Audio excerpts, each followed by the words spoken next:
Assalamualaikum warahmatullahi wabarakatuh. Sahabat Muslim, selamat datang kembali di channel Islamic Way, channel yang memberikan pengetahuan seputar dunia Islam. Nabi Nuh memiliki nama asli Abdul Ghaffar atau Yashkur yang merupakan putra dari Lamik bin Matta bin Idris alaihissalam. Sehingga Nabi Nuh merupakan cucu dari Nabi Idris atau turunan ketiga dari Nabi Idris. Dikisahkan Nabi Nuh hidup di dunia selama 950 tahun sesuai dengan surat Al-Ankabut ayat 14.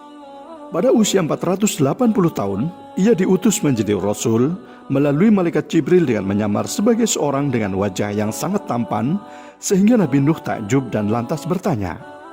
Kemudian malaikat Jibril menjawab bahwa ia adalah utusan Allah yang membawa risalah dan menyatakan bahwa Allah mengutus Nabi Nuh untuk meluruskan umatnya yang membangkang dan zalim. Saat itu, Jibril kemudian memakaikan sebuah baju kebesaran yang disebut baju mujahidin. Kemudian melilitkan sorban kemenangan serta memberi Nabi Nuh ikat pinggang yang disebut Saiful Azmi. Kemudian seraya memberi pesan kepadanya, berilah peringatan kepada musuh Allah yang bernama Darmashil bin Fumail bin Jij bin Qabil bin Adam. Nabi Nuh kemudian mematuhi perintah malaikat Jibril. Berikut Islamic Way sajikan 5 fakta tentang kisah Nabi Nuh alaihissalam. Sebelum lanjut videonya, jangan lupa untuk like, komen, dan subscribe channel ini. Dan jika kalian ingin mendukung channel ini lebih jauh, kalian bisa join membership kami. 1. Berapa lama Nabi Nuh berdakwah? Nabi Nuh diangkat sebagai nabi pada usia 480 tahun dan berdakwah selama 500 tahun. Namun hanya sedikit orang yang mau beriman kepadanya. Kaumnya tetap saja menyembah patung-patung berhala yang bernama Wad, Suwa, Ya'uq, Yaghuth, dan Nasr, termasuk istrinya dan Kan'an putranya. Umat Nabi Nuh adalah kaum penyembah berhala pertama.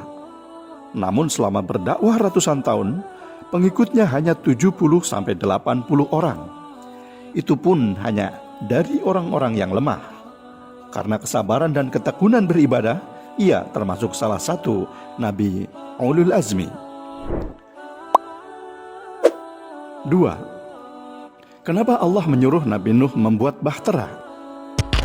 Allah Subhanahu wa Ta'ala menyeru Nabi Nuh untuk membuat bahtera besar. Allah Subhanahu wa Ta'ala akan menurunkan banjir yang sangat besar.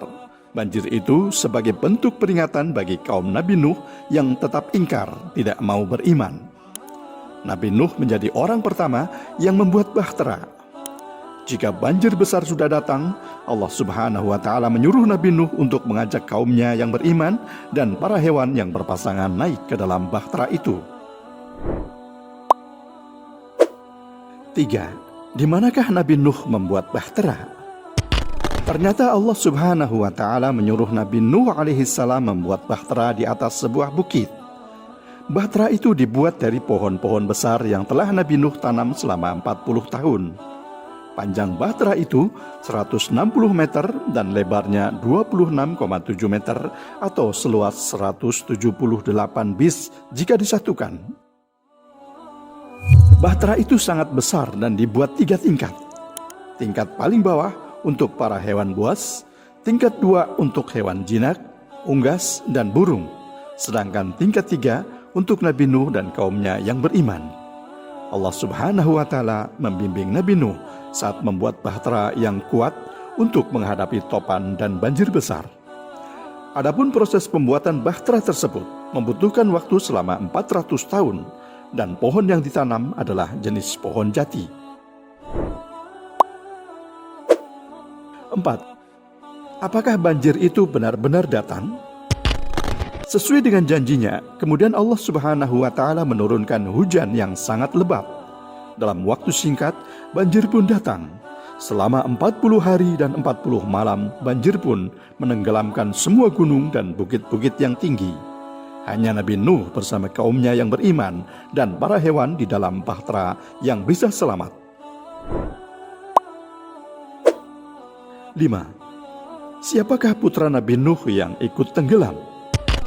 Nabi Nuh dikaruniai 4 orang putra, yaitu Kan'an, Yafith, Sam, dan Ham. Putra tertua Nabi Nuh merupakan anak yang zalim dan durhaka. Mula-mula ia menyembunyikan rasa benci pada ayahnya sendiri dan berpura-pura beriman. Ketika Nabi Nuh alaihissalam mengumpulkan seluruh umatnya, beliau teringat akan putra tertuanya, yaitu Kan'an. Kan'an diminta untuk naik ke bahtera bersama pengikutnya yang lain. Namun dengan angkuhnya Kan'an menolak. Ketika air bah sudah mulai meninggi, Nabi Nuh terus membujuk sang anak agar menaiki bahtera dan berkata, "Wahai anakku, naiklah ke kapal ini agar engkau selamat dari azab Allah, dan janganlah engkau masuk ke dalam golongan orang-orang kafir." Kan'an kemudian menjawab, "Aku akan mencari perlindungan ke gunung yang dapat memeliharaku dari air bah." Dan dijawab pula oleh Nabi Nuh, "Tidak ada yang melindungi hari ini dari azab Allah selain Allah saja yang Maha Penyayang."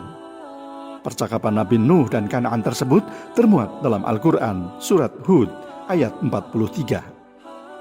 Banjir kemudian semakin meninggi dan Kan'an tetap tidak mau masuk ke dalam kapal dan ingin menyelamatkan diri dengan cara berlari menuju puncak gunung yang belum tersentuh air. Namun upayanya sia-sia karena air banjir juga menenggelamkan puncak gunung tertinggi sekalipun. Melihat putranya tenggelam dan lenyap, sebagai seorang ayah, Nabi Nuh merasa sangat sedih karena Kan'an yang sangat disayanginya tenggelam oleh azab Allah. Nabi Nuh sempat memohon kepada Allah agar putranya diselamatkan karena Allah telah menjanjikan keselamatan bagi seluruh keluarganya. Namun Allah menjawab bahwa putranya telah durhaka dan bukan termasuk keluarga yang dijanjikan Allah untuk selamat. Percakapan antara Nabi Nuh dan Allah Subhanahu wa Ta'ala diabadikan dalam surat Hud yang artinya, "Ya Tuhanku, sesungguhnya anakku termasuk keluargaku, dan sesungguhnya janji engkau itulah yang benar, dan engkau adalah hakim yang seadil-adilnya." Kemudian Allah menjawab, "Wahai Nuh, sesungguhnya dia bukanlah termasuk keluargamu yang dijanjikan akan selamat. Sesungguhnya perbuatannya perbuatan yang tidak baik. Sebab itu, janganlah kamu memohon kepadaku sesuatu yang kamu tidak mengetahui hakikatnya. Sesungguhnya, aku memperingatkan kepadamu supaya kamu jangan termasuk orang-orang yang tidak berpengetahuan." Bahtera Nabi Nuh berlayar selama 150 hari di lautan tanpa batas sampai air banjir reda bersama umat yang beriman di dalamnya. Kapal terus berlayar hingga kaum Nabi Nuh yang zalim tidak tersisa. Setelah seluruh kaum Nabi Nuh yang zalim tenggelam, kemudian Allah memerintahkan bumi menghisap seluruh air dan memerintahkan langit menghentikan hujan deras tersebut. Setelah air banjir surut, bahtera terdampar di Gunung Judi yang kemudian dijadikan untuk beristirahat dan memulai kehidupan baru yang damai dan bertakwa kepada Allah Subhanahu wa Ta'ala. Namun, untuk letak Gunung Judi ini banyak perselisihan pendapat. Ada yang menyatakan berada di Armenia, ada yang mengatakan di Irak atau di Turki. Menurut riwayat bahwa seluruh pengikut Nabi Nuh yang selamat dalam bahtera Nuh tersebut akan wafat dan tidak menyisakan keturunan satupun. Hanya putra-putra Nabi Nuh, yakni Yafith, Sam, dan Ham yang memiliki keturunan. Dengan kata lain, bahwa seluruh umat manusia di muka bumi sekarang ini merupakan keturunan anak Nabi Nuh yang terbagi menjadi 3 turunan.